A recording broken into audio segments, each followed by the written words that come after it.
Covid का जो वर्तमान फेज चल रहा है, इसमें अगर मार्च के महीने में भारत सरकार ने ये डिसाइड कर लिया होता, केंद्र सरकार ने डिसाइड कर लिया होता कि हम वैक्सीन विदेशों को बेचने की जगह अपने देश के लोगों को लगाएंगे, तो 6.5 करोड़ वैक्सीन अब तक हमारे देश के लोगों को और लग गई होती। ये 6.5 करोड़ लोग जिनको वैक्सीन लग गई होती, ये खुद भी सुरक्षित होते और दूसरों को भी कोरोना फैलाने से बचते। लेकिन अपने देश के लोगों को वैक्सीन लगवाने की जगह भारत सरकार ने, केंद्र सरकार ने तय किया कि हम पाकिस्तान को भेज देंगे, अफगानिस्तान को भेज देंगे, ईरान को भेज देंगे, बांग्लादेश को भेज देंगे, श्रीलंका को भेज देंगे, ओमान को भेज देंगे, ईरान को भेज देंगे, अपने देश के लोगों को वैक्सीन नहीं लगवाएंगे। यह सबसे बड़ी गलती हुई है भारत सरकार से। भारत सरकार को इस बात को मानना चाहिए कि हमें विदेशों में नहीं भेजनी चाहिए थी।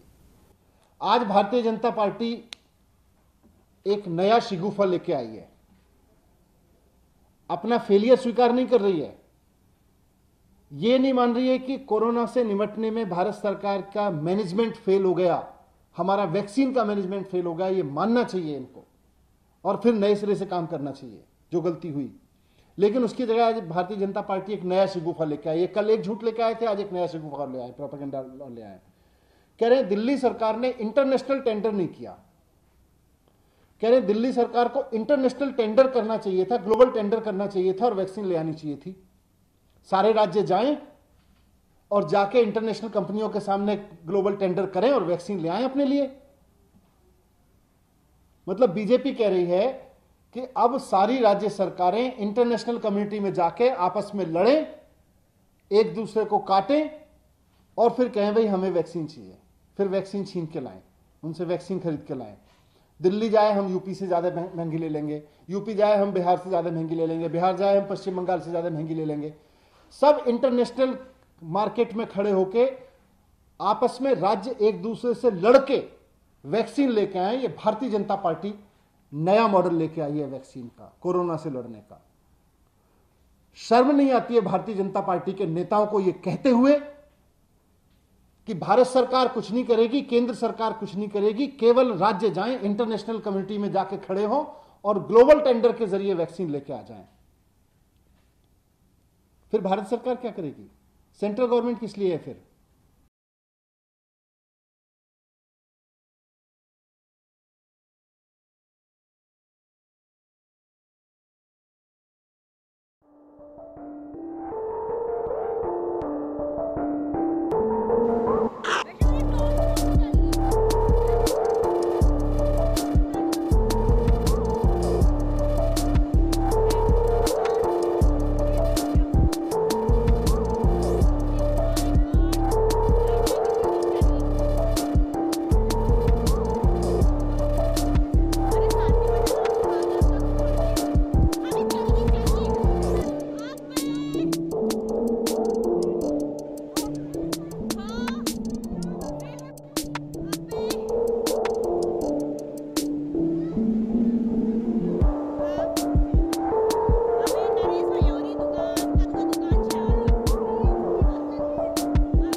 देवप्रयाग टिहरी में काफ़ी बड़े स्तर पे बादल फटने की घटना हुई है और उसमें 7-8 दुकानें और जो आईटीआई की बिल्डिंग को भारी नुकसान हुआ है। किंतु लॉकडाउन की वजह से दुकानें खुली नहीं थी, बंद थी, इसलिए कोई जनहानि नहीं हुई है। हमारी एसडीआरएफ की टीमें वहां पहुंच गई हैं और यथासंभव मदद पहुंचा रही है।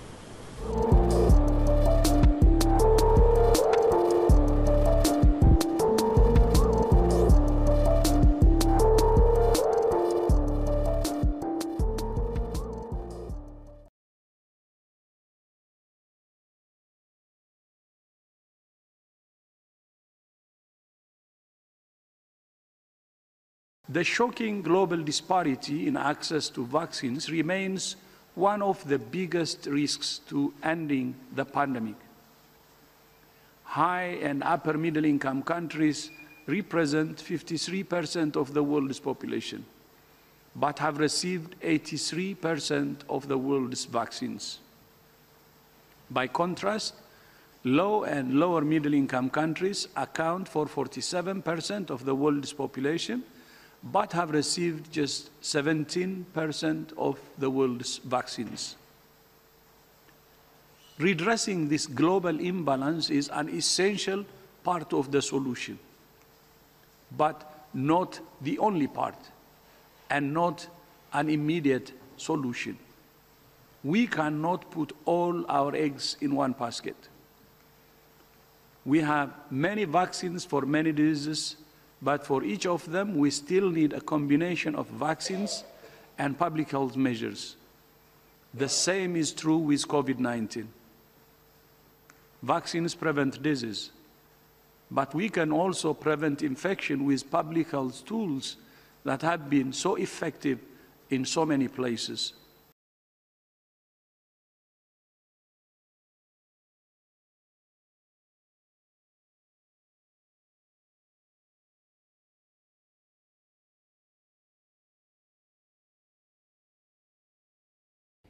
अभी हम 1.25 लाख डोज रोज़ वैक्सीनेशन कर रहे हैं। इसको जल्दी हम रोज़ 3 लाख से अधिक लोगों को वैक्सीन लगाना शुरू कर देंगे। हमारा लक्ष्य है कि आने वाले 3 महीने में सभी दिल्ली वालों को वैक्सीनेशन लगा दिया जाए।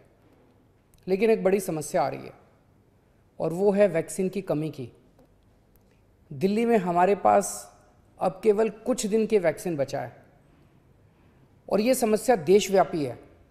पूरे देश में इस वक्त वैक्सीन की भारी कमी हो रही है। कुछ राज्य तो ऐसे हैं जहां वैक्सीन न होने के कारण अभी तक वैक्सीनेशन शायद शुरू भी नहीं हो पाया। वैक्सीन की कमी देश के सामने इस वक्त बहुत बड़ी चुनौती बन गई है। आज केवल 2 कंपनियां वैक्सीन बना रही हैं। ये दोनों मिलके महीने में केवल 6-7 करोड़ वैक्सीन बनाती हैं। तो इस तरह तो हम देश के हर व्यक्ति को वैक्सीन लगाने में हमें 2 साल से ज़्यादा टाइम लग जाएगा। तब तक तो कोविड की पता नहीं कितनी लहरें आ जाएंगी, कितनी बर्बादी हो जाएगी।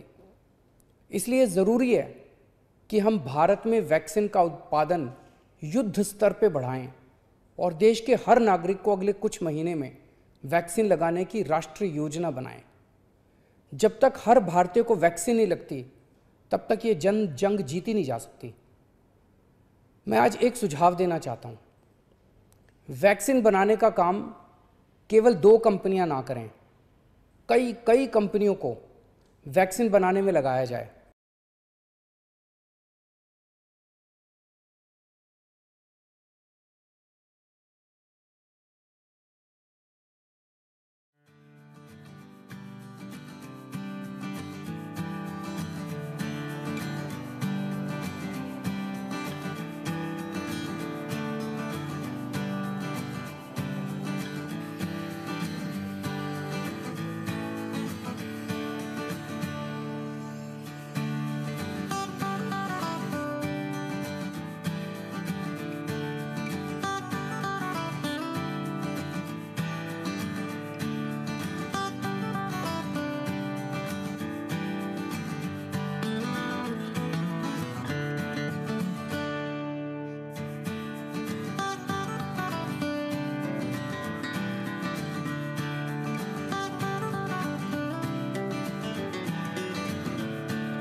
डिफेंस मिनिस्ट्री की हिंदुस्तान एरोनॉटिक्स लिमिटेड और उत्तर प्रदेश सरकार के सहयोग से यह 255 या बेड्स का ये बनकर ये कोविड हॉस्पिटल यहाँ पर तैयार हुआ। इसके पहले हमारे मुख्यमंत्री उत्तर प्रदेश श्री योगी आदित्यनाथ जी ने DRDO का जो लगभग 500 बेड का जो कोविड हॉस्पिटल बना है उसका भी उन्होंने लोकार्पण किया था। यहाँ पर जो लगभग 25 वेंटिलेटर्स और अप्रॉक्सीमेटली 100 के आसपास यहाँ पर HFNC यानी जो क्रिटिकल जो केसेस होंगे इनके ट्रीटमेंट की यहाँ पर बहुत ही अच्छी व्यवस्था की गई है। आज इसका निरीक्षण करने के लिए हम लोग आए थे और मैं कहना चाहूँगा कि उत्तर प्रदेश सरकार ने पूरे उत्तर प्रदेश में कोविड से संबंधित मामलों को हैंडल करने में जितनी तत्परता दिखाई है उसकी जितनी भी सराहना की जाए कम है।